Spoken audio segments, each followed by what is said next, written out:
Welcome back, guys. Today I'm going to be sharing my favorite drill to improve net play. Throughout this video, I'll be providing helpful tips and highlighting favorable patterns of play that you can take to the court. The following clips will cover court positioning, effective lobs, quality overheads, some fast hand battles, and great coachable moments. The way the drill works is that all three players start at the kitchen line and 4 dinks need to go across the net successfully before the point officially begins.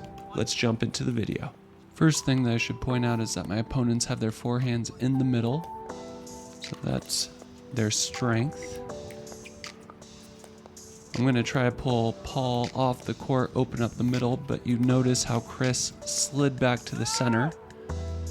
It was a really good job because now the only spot for me is the low percentage area, and I end up making an unforced error. That's what Chris is really good at, is rolling people off the court, opens up the court, and he gets that high percentage area in the middle to hit into. My partner Paul slid over, but I put the ball too high.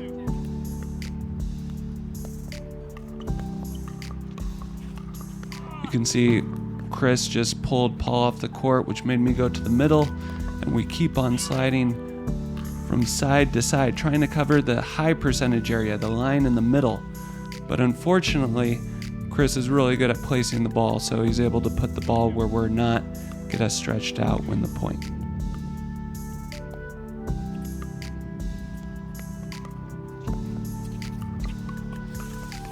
That's just an incredible shot. Good point. He put it low at Paul's feet, got it high, and then angled off the volley. That's pretty advanced. It's the low percentage area of the court again. We had the majority covered.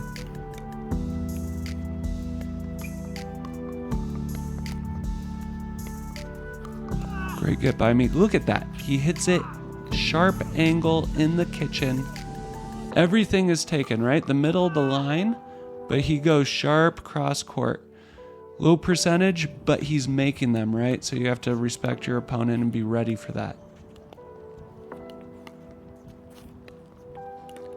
See how Paul went for an Ernie there and I slid to the middle to cover?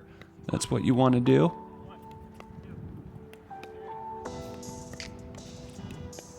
Trying to open up the middle of the court, and I did. So I got Paul off the court here to the sideline. That opens up the middle, but I got to put it just far enough for Chris not to want to play it. These next clips are going to be covering effective lobs. Now you see how Chris put that ball over Paul. Now it was over his forehand side, but he's a little bit shorter, so he was able to get it over his head. Great lob by Chris. And then he rolled me off the court and played it down the middle again, right? Here he goes again, right over Paul's shoulder. Great play. He just wasn't able to get there.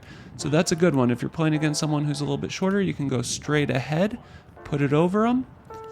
It's hard to react. Now that's a great lob because now he's going down the middle. Both Paul and I have our backhands there, and that's what he wants to do. Now I'm able to get that one back, but look how far we are. We're way back behind the kitchen line. He has too much of an angle, easy to pick us off with that winner. Paul did a great job there. I think Chris could have went up for that. He's about 6'1", but maybe he wanted to hit a tweener or something. But it was still a great lob by Paul. See how it's going over his left shoulder and a little bit further away from me where I can't quite get it. Good play by Paul, reading the high ball, taking it low at our feet. So I'm going over Chris's left shoulder down the line. He hits a great get and I make the error, but that's really what you want to be doing. You want to be aiming for that guy's left shoulder over when you're going to go hit an overhead. If you see the guy's booty down when they're dinking and they're really just settling in, you can try to throw it up as well.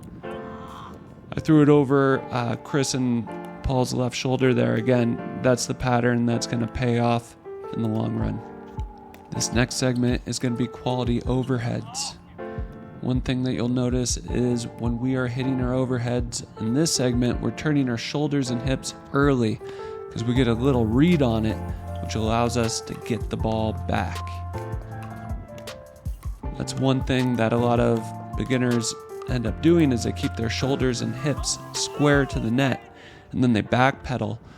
And that's a recipe for falling over or hitting the ball down into the net. When you turn your shoulders and hips, it makes it a lot easier to track the ball up and stay on balance, moving quickly back.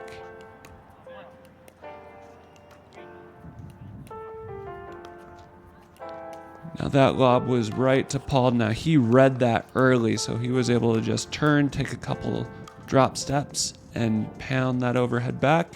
Ended up pinning me, getting the point eventually. A little low to Paul again. He turns, takes one step back, and bang. And that's the key, guys. You want to try to read it off the paddle, so then you can turn your shoulders and hips, take that step back, and bang it.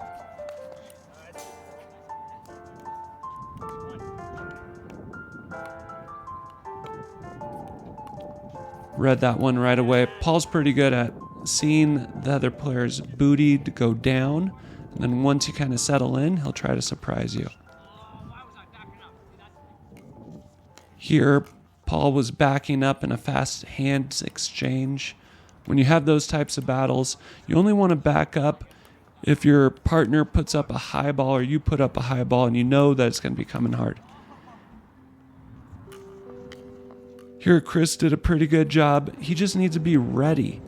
When you initiate a fast hand exchange, you know it's coming back quick. So just be ready for it. If you're going to speed it up, be ready for that ball to come back quick. See, Paul was ready for all those. That last ball, he just overcooked it. He went 100%, caused his wrist to kind of break over the top of the ball, and it hits the tape. You're better off going 85, 90% on that ball.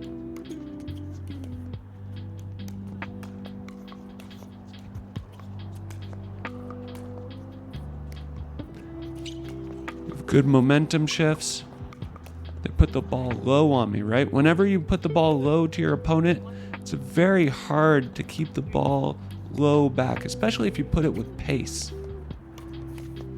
On that ball, look at how low it is. I had no business going for a speed up. I should have just dinked it back. Now on this point, I've been aggressive all game, so Chris kind of thinks that that ball is going to go out, but it ends up staying in. When you have a one up, one back scenario, make sure that you don't float the ball to the opponent that's back, because the other guy can poach it, just like Chris did there. Stay tuned for the next video, guys, because we're going to go over the drill to handle the banger.